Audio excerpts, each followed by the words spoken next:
Welcome to the Hive with me, Bonolo BeeSting, right here on Kaya 959 on the street, on the air. I'm so excited. I'm beyond myself because you know why? We have Michelle Mvundla, better known as MphoWaBadimo, right here in the studios at Kaya 959. Togoza. Thank you for having me. Oh, what an honor. What an honor. Thank you. I think first and foremost, you tweeted about this interview, and I have never seen so much busyness. Particularly, you have to be grateful for the Underground Gang because they're doing so much work on the social media platforms. And when I posted this interview, people were so excited. It was about time. I think this is my first Kaya interview, so I'm excited. It's amazing, and it couldn't have been better. You understand? Yeah. You know, one of the things, MphoWaBadimo, that I absolutely loved watching was your homecoming in Daveyton. I was like this on my phone. I was like, you basically put Daveyton on a standstill. Yeah. How does it feel getting so much love from your hometown? I didn't expect any of that. I thought people just didn't watch much of Big Brother because I was an addict. I didn't think everyone loved the show. So when I stepped out of the house and I saw all of that, to me, it was gratitude. I felt the love of God and uthando lamadlozi being expressed to everyone that, supported my journey. And it touched me a lot. Whenever I still visit those clips, I'm like, goosebumps. I just feel emotional. It's been amazing. Surreal, ne? Yeah. I got so excited when you got to top 5 and you were the only woman standing. Yes. Honey, how did that feel? That felt amazing. From being the female in the house that sort of was an outcast to being the final female in the house sort of like made me realize a lot that what is the game? The game is not about what you bring to the table, but who you are. And that's what Big Brother saw in all of us. And it meant a lot to me. I felt I'm representing all the women. I'm representing all the females who have dreams, who have goals and don't know how to go about it. And here I am in the top 5, surrounded by so much like male all the time.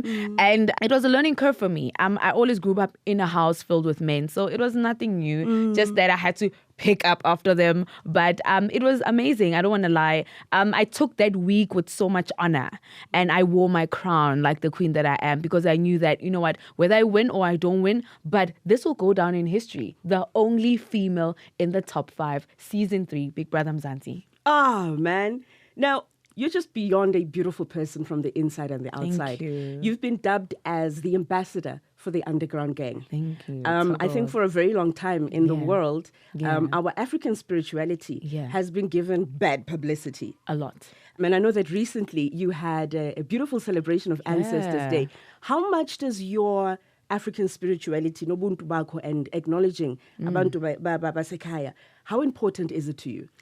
It is very important to me. I grew up in a house where none of that was important. And when I embarked on my spiritual journey, I had to re-educate my family about isintu and our African spiritual ways and how we pray to our ancestors. Those little important things.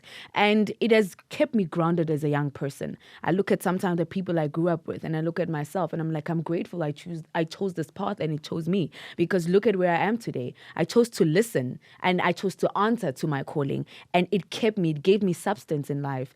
And it's important for us to acknowledge who we are. Because I think in this time and age we are in, we are so much to conforming and being other people's cultures, doing what other people are doing, and forgetting about who we are. And forgetting that our ancestors are our DNA. It's where we started. I always say that when you have a surname, you have ancestors because that surname came somewhere. When you call your name, you are standing up and representing those forefathers that you say today are demons. Now, you're also a mother to a young man. How do you feel about what's happening in society right now about mental wellness for our young men specifically? Because I do believe that it is a problem. What affirmations do you give your son in order for him to become a stronger young man within society? I feel to some extent, me growing up in a household filled with a lot of men and brothers, uncles, I got to see that firsthand. And there's not much, help that is offered. And my son is 3, but I wake up every time when I'm with him, I tell him, you're amazing. You are handsome. I make him see that because I want him to hear it first from me. Your dreams are valid because, our society has been shaped in a way that men have been subjected to the emotional turmoil and abuse, and it's become normal. And it's like you can't express who you are because you're a man. There's a financial constraint. Men are not working. They're unemployed. They need to take care of households. We women have put so much high standards that we put men in such a corner where they're not good enough. When are we going to lift our men and realize that they are the seed that come and plant whatever it is in the land that we are as women, being the wombs? But we don't take that seriously. We have put them so much aside. And that's why we're being pushed into this mental, matters all the times. And it's sad. Which households are going to be led if men are broken? How are we going to lead a nation? How are we going to be better people? Whether we like it or not, God created man and woman. But we need to work together, build each other for the betterment of tomorrow. But if we're going to speak down on the man that's supposed to lead a home, what kind of future are we going to have? And lento le abafazi ukuthi asifuna ukusebenza indoda must. Wena uzenzani? Mina, I'm one person that I chose to look past that. I'm not a Ndota must. Ndota must love me. Amen. The rest will follow. Let's work together. Let's build together. Because if I want to say, Indota must, did my dad do all of those things for me? Did my dad do all those things for my mother? Where am I getting that mentality? Instead, find you someone that will understand and respect who you are and build them, because they are broken. You can't say Indota must. How will Indota must take care of you well when he himself doesn't know how to take care of himself? It starts with you. As a woman, you must know good. When you're a woman, mama was Caesar. So if you're going to come with ridiculous demands from someone who grew up in a broken home and expect them to do 1, 2, 3, it's going to be a broken situation. So I say, as women, we must stop having that mentality. Let's build each other. Siyabantwana bomdali sonke. Siyabantwana bamadlozi. Naye lo muntu lo uthi indoda must. Unamadlozi wakibo. And probably he doesn't know how to find himself. But if you say, no, ndota must, but let me show you how a ndota must, that sounds better. That sounds better. Now, through Big Brother, I mean, you've gotten a lot of fame and fortune, Yeah. Iring to meet Mongwaneng. Wow. But what projects are you looking at to make a difference within society? I'm one person that is solemnly invested in business, and I've just got myself a piece of land, and I'm going to be going into farming. And that for me is job creation. And I'm looking into other avenues, because to me, it's not even about the 2 million. I want to make more of what I have right now, because if I'm going to focus on the 2 million, I'm going to go broke in a year or two. And it's not much. So I need to also think of those things. I'm 27 years of age. I still have a long life ahead of me. So if I'm going to go with what the people or crowd is saying, I'm going to be broke by the time I'm 30. So I need to think of my family. I need to think of the legacy I want to leave behind. I need to think of myself. I can't go out in public and be Indota must, where else myself, I blew it, I'm broke. Yeah. I cannot be that person. I cannot be someone who is in that light. But I'm growing my brain so much in terms of that anyone around me and people in there. Because I'm looking at helping families. Helping families means giving someone a job. I cannot help the whole nation, but one person at a time, to me, is enough. So with the avenues I'm going into, it's going to be opening doors to a lot of things. And I'm also going to be going back to my healing work, because before anything, gisangoma. So being saline nje guthi izimo zibe ngcono in terms of my security and everything around that. And I'll resume with that, because abantu bayagula badinga ukuphila. So I also need to look at those things and actually, focus my energies on that, and also complete my doctorate, because I'm enrolled with an institution that's for traditional healers. So I was before the house, I was a certified African doctor. So now I'm going to graduate very soon and be known as MphoWaBadimo and Doctor. So those are things that I'm aligning myself to. But Mina, it's all about keeping the wealth within the Black community. We suffer so much. I don't believe in handouts. I want you to rather go to ngugupe. So we get that in our mind, because we as a Black people, sometimes we become so entitled.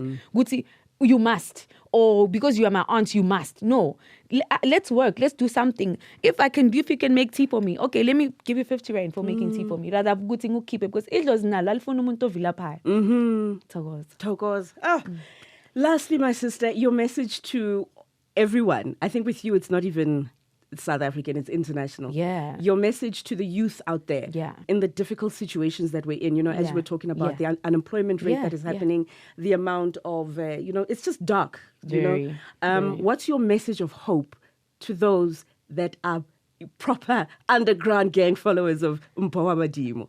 My message to everyone that, actually, especially the youth, if we know who we are, our lives become better. Sometimes we look at people and say, Nyaloya or X, Y, and Z. Ganti. The problem is where you come from, your identity, your roots. Is the foundation proper? Do you know who you are? Because if uwazi ukuthi buyaphi and your roots are structured and they are watered, the tree births life. But if kumoshekile lapha, you'll move from Sangoma to Sangoma trying to find the best muti. Ganti, you just need to know, is my dad my dad? Is my mom my mom? Are they using the correct surname? So that when you go to your altar, uThibokoko bengicela 1, 2, 3, it makes sense. It makes sense. They give you what they need to give you because ubiza the right engine number. But if you are lost, and we leave and say, no, abazali, they private, they secretive, do your research. Bloodline akithini. Akekho umuntu ozalela inhlupheko. That's why we overlook this thing, but there's so much a high number of graduates, but no employment. It goes back to who are you? Are you aligning yourself with what Idlozi Lakho wants you to do? Or are you subjecting yourself to what the society wants from you? To do, yeah. We can study, be all of that. But ungazazi ukuthi ubani, ungazazi ukuthi umephi, you'll always not have a direction in life. And financial education is not about the school only. It's also spiritual. How we respond to money, how we take money. I always say money doesn't respond to desperation. And that's a fact. Money wants you to be comfortable and know who you are. Know why you want money, when you want money. Amadlozi have given us so much power. If we could only tap into that power, we'd be powerful generations. If you tap into that power, you'd be a powerful generation. Yeah. Thank you so much, MphoWaBadimo, for taking time to come right here to Kaya 959. Man, looking forward to it for tonight. The pleasure, do have me again. Definitely, Han. Definitely. Thank you so much. Thank you. And there you have it, the Hive with the one and only MphoWaBadimo. This is Kaya 959 on the street, on the air.